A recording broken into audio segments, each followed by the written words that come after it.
Fala pessoal, tudo bem com vocês? Hoje a gente vai ver um pouquinho mais sobre domínios morfoclimáticos, a relação entre os elementos fisiográficos na paisagem brasileira. Vamos lá?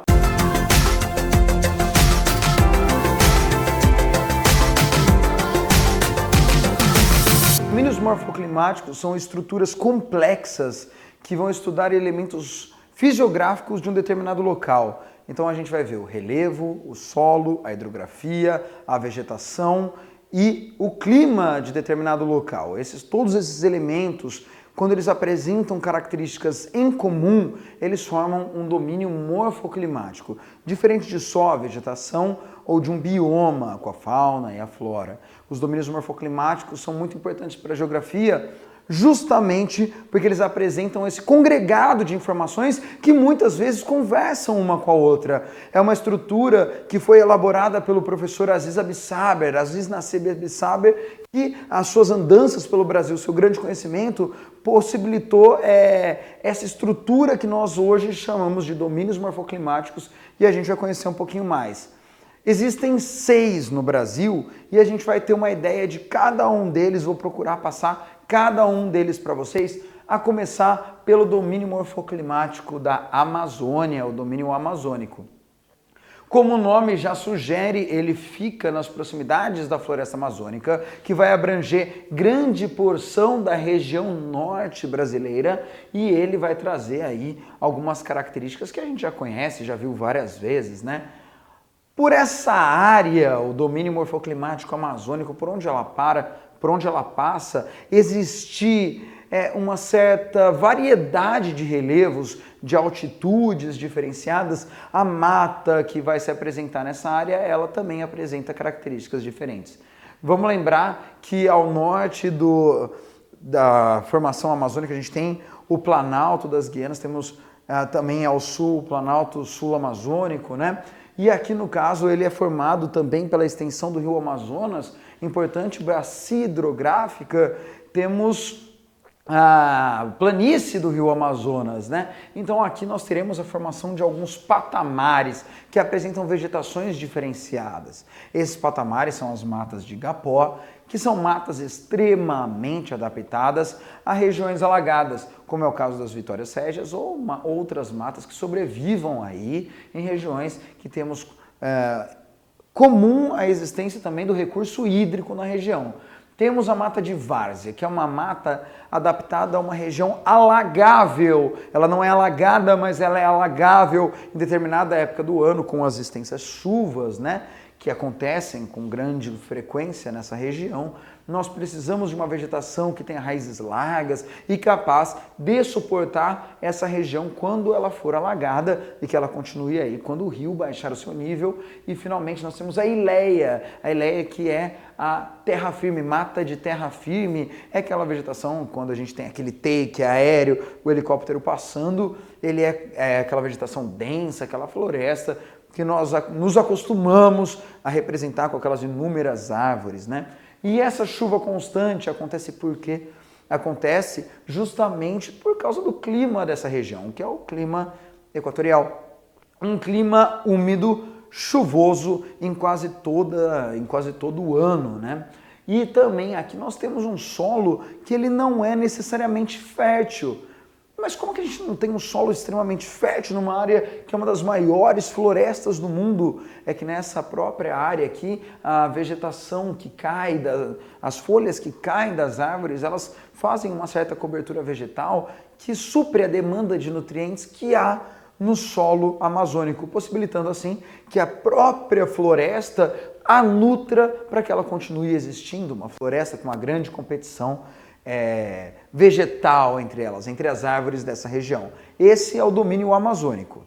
Já o domínio de mares de morros é um domínio mais típico do litoral brasileiro e que vai se estender principalmente do lado do Nordeste até o Sudeste, e no Sudeste ele adentra um pouco na região Sudeste, a gente vai ter uma certa extensão maior dele. Ele é um domínio típico de um local de terrenos muito antigos, né, que tem uma geologia do pré-cambriano, com uma modulação com formas que já foram chamadas aí de meias laranjas, né? Nós temos aqui as meias laranjas formando essas serras que a gente está adaptado, quem aqui do Sudeste, né? Tantas subidas e descidas que nós temos para passar pelas estradas, né? Estamos acostumados a isso e aqui nós temos a formação desse relevo. Essa forma de meia laranja, ela também é conhecida como relevo maremolado, justamente por essas ondulações. Temos aqui esse tipo de relevo. A vegetação típica dessa área é a Mata Atlântica, mas a gente não pode esquecer que a Mata Atlântica que existe aqui,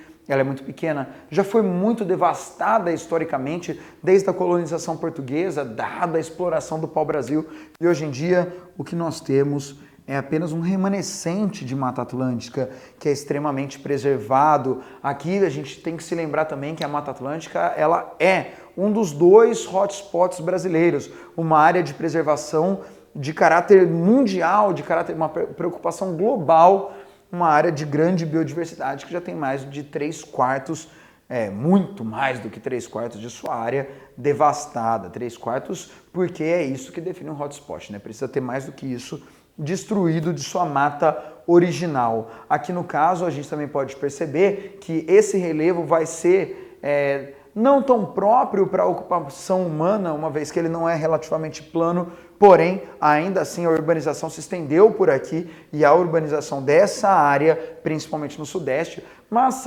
também se estendendo ao Nordeste, ela é muito intensa. Então, por isso mesmo que nós vamos chamar a vegetação de remanescente de Mata Atlântica.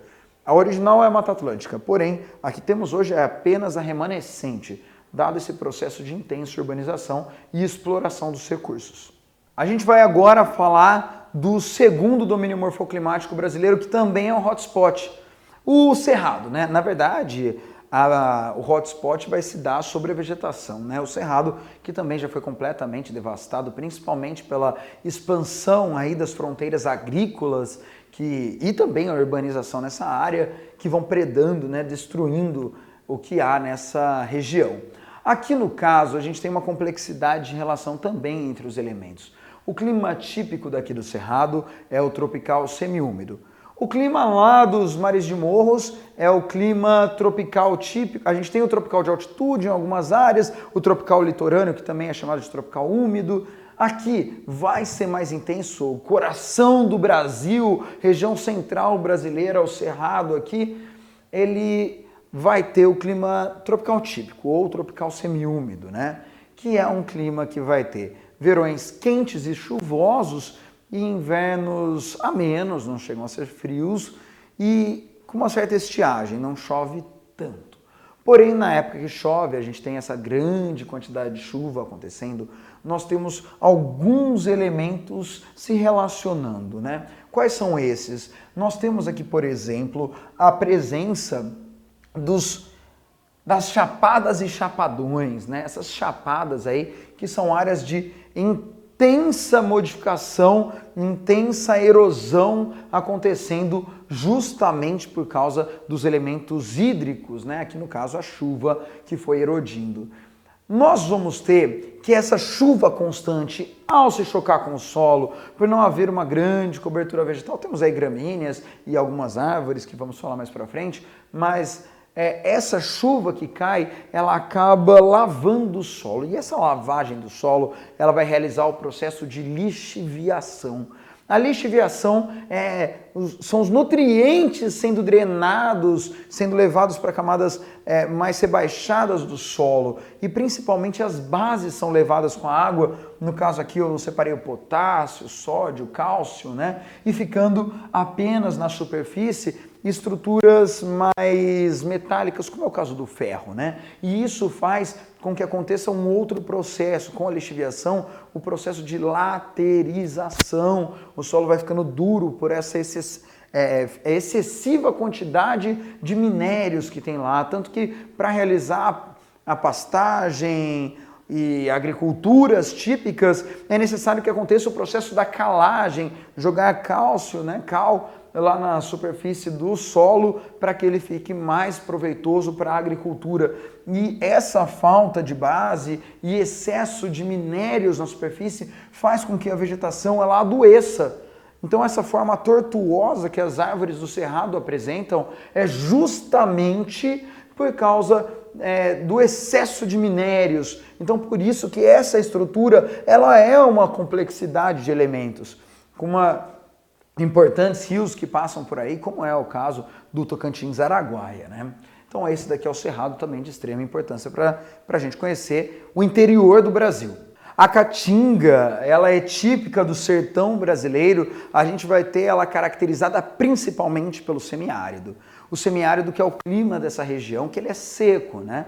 Ele vai apresentar uma estiagem muito grande, diversos meses ao longo do ano, e isso em algumas características na paisagem, né?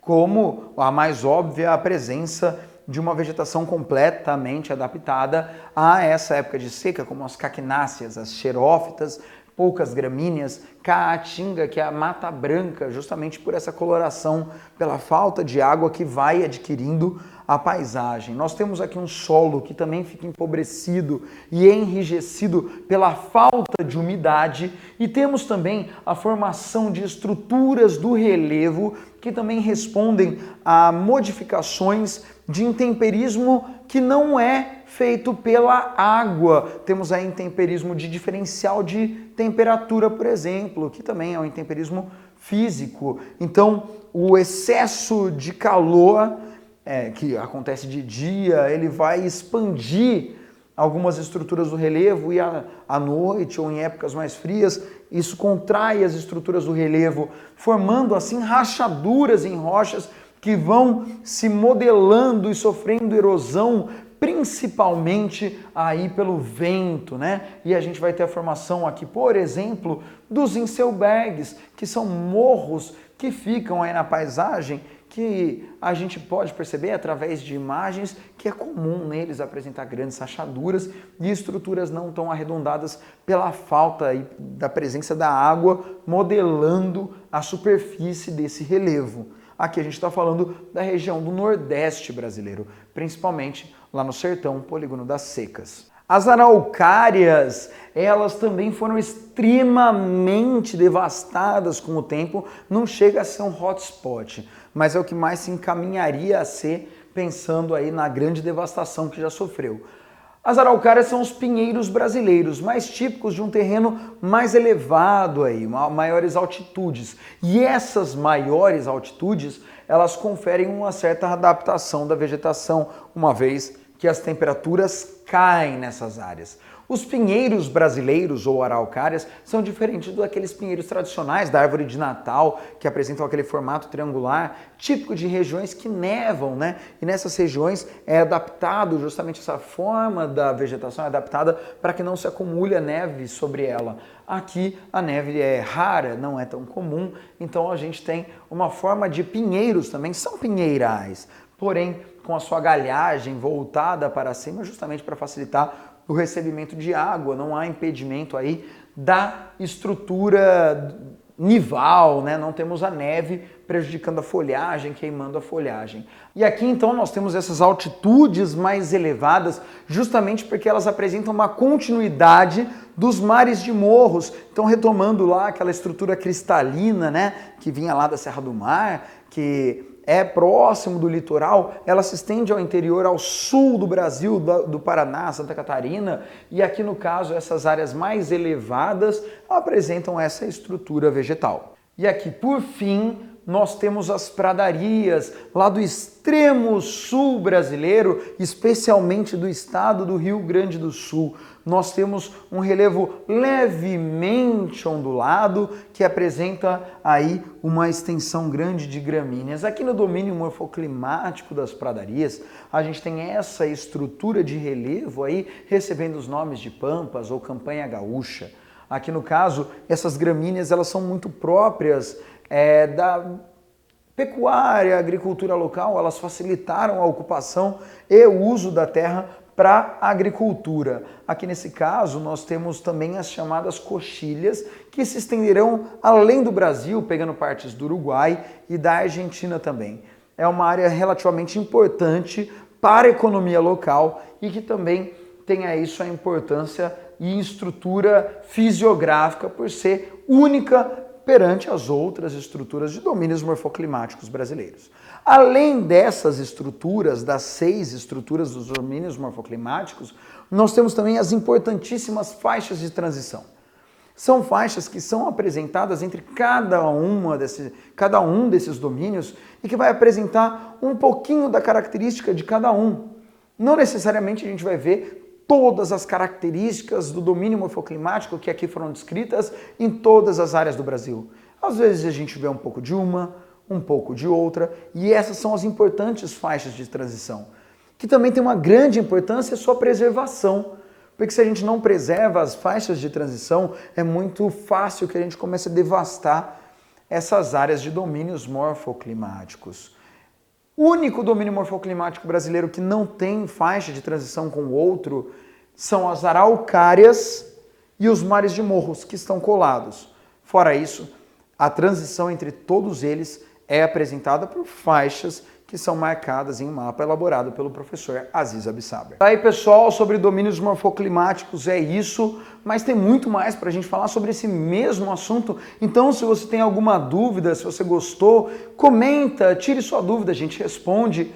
E se você gostou, principalmente, curte aí, se inscreve no canal, que a gente está pronto com mais vídeos para você no futuro. Valeu, pessoal!